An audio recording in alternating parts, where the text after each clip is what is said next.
On m'a proposé le premier rôle dans un putain de film. Mais vas-y, j'ai pas envie d'être le youtubeur au cinéma, vous voyez ce que je veux dire, les gars? Et tu as bien fait de refuser, Annie. Auquel cas, tu aurais été aspiré par les influenceurs oubliés dans les tréfonds du cinéma mercantile. Mais en excellente compagnie. Écoute-moi bien, je parle pas avec ces bouffons. 6 mois après avoir terminé les dépôts baby, passons désormais à l'Algo Baby. Je me suis pas fait chier pour le nom. Je suis allée au casting et les essais étaient trop nuls. Mais j'étais avec une réalisatrice qui ne connaissait pas du tout, donc c'était pas du tout par rapport à mon influence ou quoi que ce soit. Au moment, elle m'a dit ok, c'est bon, bah c'est toi qui as le rôle. Donc t'es arrivé au casting, t'as fait une performance éclatée, et la réal s'est dit cette petite a du cran, et elle t'a donné le premier rôle. Ce qui arrive très régulièrement dans le milieu du cinéma. Non.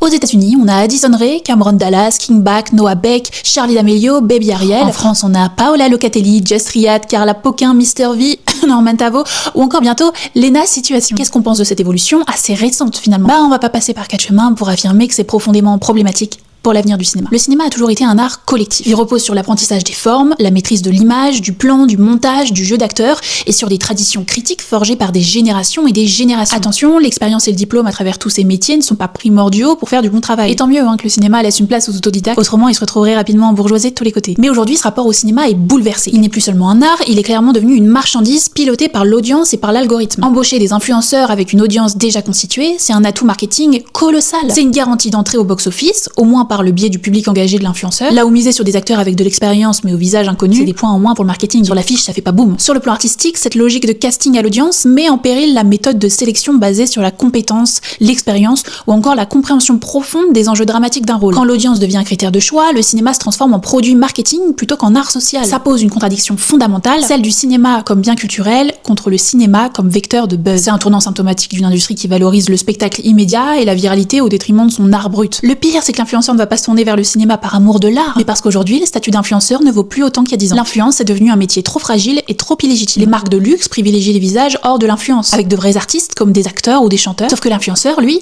a soif de légitimité. Ce phénomène s'inscrit dans une dynamique plus large que j'ai déjà évoquée dans mes vidéos sur les Nepo Baby, l'uniformisation des industries culturelles et son embourgeoisement. Le casting d'influenceurs n'est pas un simple effet de mode, il est le symptôme d'un cinéma qui sélectionne de plus en plus ses visages selon leur capital social. L'influenceur arrive avec une valeur marchande, il est déjà légitimé par le marché. C'est un glissement profondément bourgeois, non pas parce que les influenceurs seraient individuellement riches, mais parce que le système privilégie ceux qui disposent déjà d'un capital préalable, du temps pour se construire une image, des moyens pour se rendre visible, des codes sociaux pour se rendre compatible avec les marques et les producteurs. En faisant ça, le cinéma se referme peu à peu sur une élite bankable, mais surtout lisse. Parce que si l'influenceur du haut de sa tour d'ivoire n'ose pas aborder les guerres, les populations primées, les génocides, comment il va faire face à un rôle au cinéma? Le cinéma qui est un art, l'art qui est politique. Dans le même temps, les acteurs formés, précaires, intermittents voient leur espace se réduire. Ils subissent déjà la fragilisation du métier, la raréfaction des rôles, ils subissent désormais la concurrence de figures choisies non pas pour ce qu'elles apportent à une mise en scène, mais pour ce qu'elles garantissent en termes d'audience. Il s'agit pas de rejeter toute hybridation, il s'agit de défendre le rôle du cinéma comme espace d'émancipation et de diversité culturelle, et non comme une simple vitrine.